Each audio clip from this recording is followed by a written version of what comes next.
2023년 3월 21일 화요일 삶의 현장에서 우리가 함께 나눌 오늘 하루 말씀 잠언 5장 1절에서 23절인데요.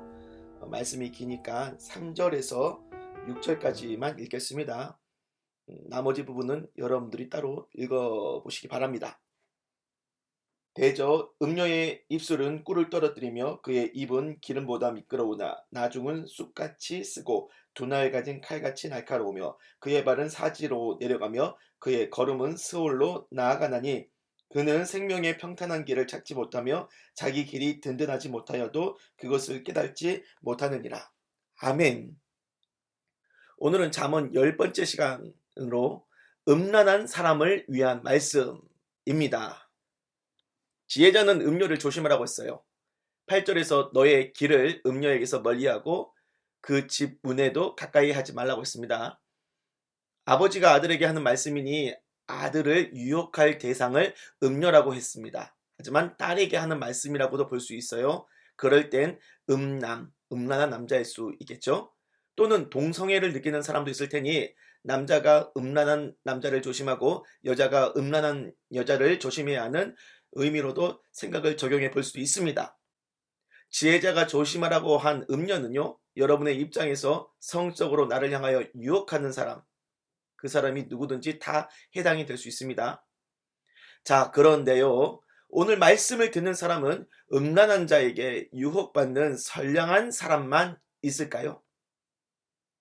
이 말씀을 듣는 여러분, 과연 음란한 남자와 여자에게 부당하게 노려지고 유혹받는 선량한 남자와 여자, 여러분이 선량한 남자와 여자입니까? 아니면 혹시 나도 다른 사람한테 성적인 마음을 품고 유혹하는 사람이 아니냐, 그걸 묻는 겁니다. 교회 다니는 청년이요, 당신은 같은 청년부에 다니고 있는 다른 지체를 성적으로 보고 그 사람과 자고 싶다고 생각을 해본 적이 없습니까? 교회 다니는 유부남, 유부녀, 장년 성도님들, 여러분은 다른 지체를 성적으로 친밀해지고 싶은 생각을 해보신 적 있습니까? 없습니까?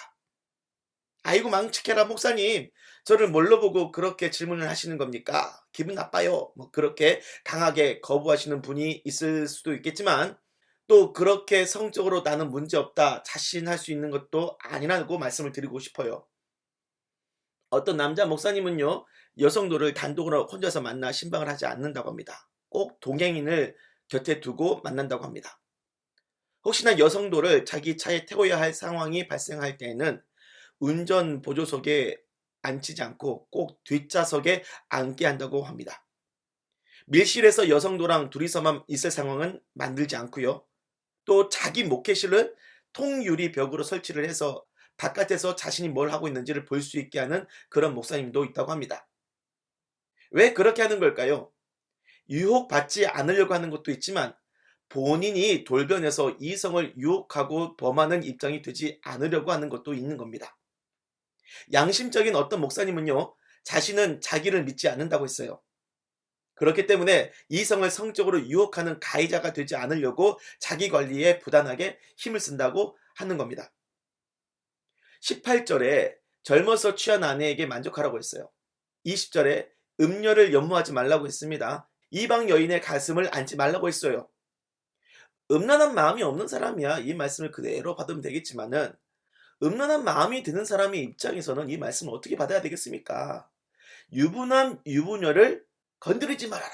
그래야 네가 음란한 마음에 팔려서 음란한 멸망에 빠지지 않을 수 있다라는 경고의 말씀으로 들을 수도 있는 겁니다. 성욕이 일어나고 음란한 마음이 드는 여러분들이요, 여러분을 위해 말씀드립니다.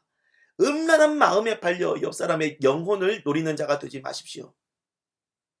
결혼하신 분은 자기 집에 남편, 아내 말고 다른 사람에게 눈 돌리지 마세요. 그럼 결혼 안 한 사람은 자유롭게 눈을 돌려도 되느냐? 아니죠. 자신한테 애인이 있다고 하면 한눈 팔지 마시고요. 또 애인 있는 사람을 건드리지도 마십시오. 청년들을 보니까 미혼 상태에서 동거하고 이성과 잠자고 그런 요새 세상 문화니까 죄의식으로도 느끼지 않던데, 그런 삶은요, 하나님과의 관계에 대해 아주 치명적인 겁니다. 성은요, 부부 관계에서만 누릴 수 있는 축복입니다. 부부가 아닌 사람들이 그걸 누리면요, 신앙생활이 무너져요. 제발 세상 음란한 문화에 무분별하게 젖어 살지 마시고 주님 앞에 정결한 신부로 살아가시기를 주님의 이름으로 간구합니다. 말씀을 마무리하겠습니다. 예수님은 가늠하다 잡힌 여인을 정죄하고 처단하려던 사람들한테 죄 없는 자가 돌로 치라고 하셨어요. 그러자 사람들이 돌을 버리고 그 자리를 떠납니다. 그리고 예수님은 그 음란한 여인에게 나도 너를 정죄하지 않을 테니 가서 다시는 죄를 범하지 말라고 하셨어요. 누구나 음란한 남자가 되고 음란한 여자가 될 수 있어요. 그러니 예수님께서 다시는 죄를 범하지 말라고 하신 이 말씀을 담아두십시오. 음란함을 버리고 복음 앞에 나오세요. 남을 유혹하는 자가 아니라 남을 축복하고 남한테 그리스도의 복음을 전하는 순결한 복음의 증인이 되기를 주님 이름으로 축복합니다. 기도할게요. 주여, 자기 속에 음란한 마음을 십자가 앞에 가지고 나온 영혼들을 불쌍히 여겨주시고 그 죄를 씻으시사 죄를 범하지 않을 수 있는 힘과 용기를 주옵소서.